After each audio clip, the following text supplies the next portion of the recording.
अस्सलामुअलैकुम दोस्तों, मेरा नाम है मोहम्मद शहरयार जावेद और आप देख रहे हैं मेरा यूट्यूब चैनल स्मार्ट टेक। तो दोस्तों, आज मैं हाज़िर हूँ आपके पास एक और टॉपिक लेकर। और आज हमारा जो टॉपिक है वो है ओहम लॉ। तो ओहम लॉ प्रैक्टिकली परफॉर्म करने से पहले आपको उसकी थ्योरी के बारे में थोड़ा सा बता देता हूँ। तो ओहम लॉ बेसिकली ये लॉ है कि किसी भी सर्किट में अगर आप उसके वोल्टेज को इंक्रीज़ करते हैं तो करंट क्या होती है, इंक्रीज़ हो जाती है। और आप उस सर्किट की रेजिस्टेंस को अगर ज़्यादा करते हैं तो उसकी जो करंट होती है वो कम हो जाती है। जो करंट है उसको रेफरेंस लिया गया है क्योंकि current is a directly proportional to voltage और current is a inversely proportional to resistance.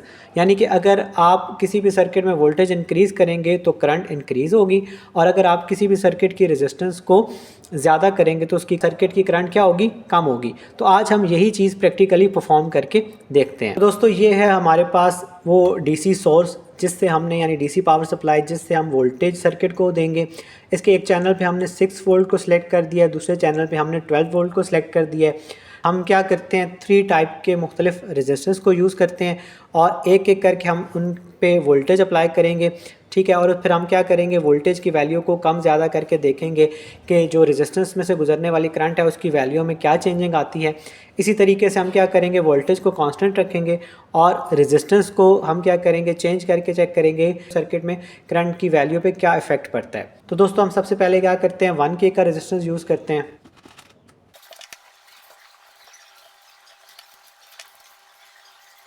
तो दोस्तों, यहाँ पर मैंने 1K का रजिस्टर इस्तेमाल किया है और चैनल 2 पे हमने 6 वोल्ट सेलेक्ट किए हैं।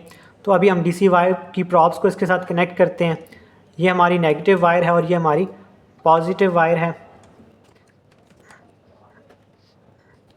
तो अभी हम DMM की मदद से रेजिस्टेंस के क्रॉस पहले वोल्टेज मेजर कर लेते हैं। अब याद रखिएगा, वोल्टेज मेजर करने से पहले हमेशा याद रखिएगा स्विच को आपने ऑन करना है। तो दोस्तों, आप देख सकते हैं इस रेजिस्टेंस के अक्रॉस जो हमने वोल्टेज अप्लाई किया है वो 6 वोल्ट हैं। अभी हम क्या करते हैं, कि करंट को मेजर करते हैं। हमेशा याद रखिएगा, जो वोल्ट मीटर होता है वो हमेशा लोड के पैरेलल में कनेक्ट किया जाता है और जो एम्पेयर मीटर होता है वो हमेशा लोड के सीरीज़ में कनेक्ट किया जाता है। तो अगर मैंने अभी इसकी करंट मेजर करनी है तो मुझे सर्किट को कहीं से ब्रेक करके वहाँ पे एम्पेयर मीटर कनेक्ट करना पड़ेगा। तो हम सबसे पहले क्या करते हैं, सप्लाई को ऑफ़ कर देते हैं और सर्किट को कहीं से भी एक टर्मिनल को ब्रेक करते हैं और वहाँ पर एम्पेयर मीटर की वायर्स को हम लोग कनेक्ट कर लेंगे। तो DMM पे अगर आपने करंट मेजर करनी है तो सबसे पहले आपने प्रॉप को मिली एम्पेयर वाले पॉइंट पे कनेक्ट करना है और जो सिलेक्टर स्विच है उसको आपने मिली पॉइंट पे सेट करना है।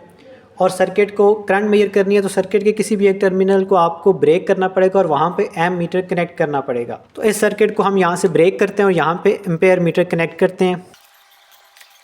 अभी सप्लाई को ऑन करते हैं। तो दोस्तों, इस रेजिस्टेंस में जो करंट गुजर रही है वो है 5.6 मिली एम्पेयर। 1K का रेजिस्टर है और हमने इस पे जो वोल्टेज अप्लाई किए हैं वो है 6 वोल्ट। अभी हम क्या करते हैं, वोल्टेज की वैल्यू को चेंज करते हैं तो आप देखेंगे करंट की वैल्यू भी क्या होगी, चेंज होगी, क्योंकि करंट जो है वो वोल्टेज के डायरेक्टली प्रोपोर्शनल है। तो दोस्तों, आप देख सकते हैं जैसे जैसे वोल्टेज की वैल्यू बढ़ रही है वैसे वैसे करंट की वैल्यू भी क्या हो रही है, बढ़ रही है। जैसे ही आप वोल्टेज की वैल्यू को कम करेंगे तो आप देखेंगे करंट की वैल्यू भी क्या होगी, कम होना शुरू हो जाएगी। तो दोस्तों, आप नोट कर सकते, अभी हमने 1K को 6 वोल्ट अप्लाई किए हैं और इसमें से गुजरने वाली जो करंट है वो 5.8 मिली एम्पेयर है। अभी हम वोल्टेज की वैल्यू को चेंज नहीं करते, अब हम क्या करते हैं, रेजिस्टेंस की वैल्यू को चेंज करते हैं और देखते हैं करंट में क्या चेंजिंग आती है। याद रखिएगा 6 वोल्ट के ऊपर 1K रजिस्टर है और जो करंट की वैल्यू आ रही है वो 5.8 मिली एम्पेयर आ रही है। अभी हम रेजिस्टेंस की वैल्यू को चेंज करते हैं। अभी हम 1K की जगह यूज़ करते हैं 3.3 किलो ओम का रजिस्टर।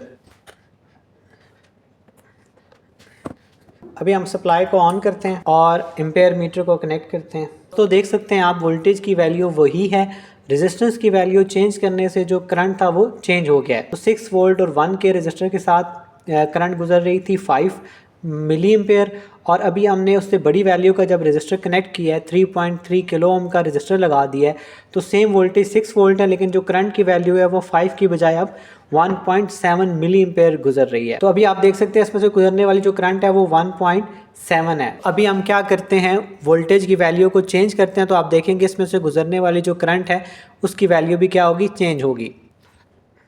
अभी वोल्टेज की वैल्यू को जैसे जैसे मैं अप कर रहा हूँ तो इसमें से गुजरने वाली करंट की वैल्यू भी आप देखें ज़्यादा हो रही है, और जैसे जैसे मैं वोल्टेज की वैल्यू को कम कर रहा हूँ तो इसमें से गुजरने वाली जो करंट है उसकी वैल्यू भी क्या हो रही है, कम हो रही है। जो ओहम लॉ है वो बेसिकली अप्लाई होता है डीसी सप्लाई के ऊपर।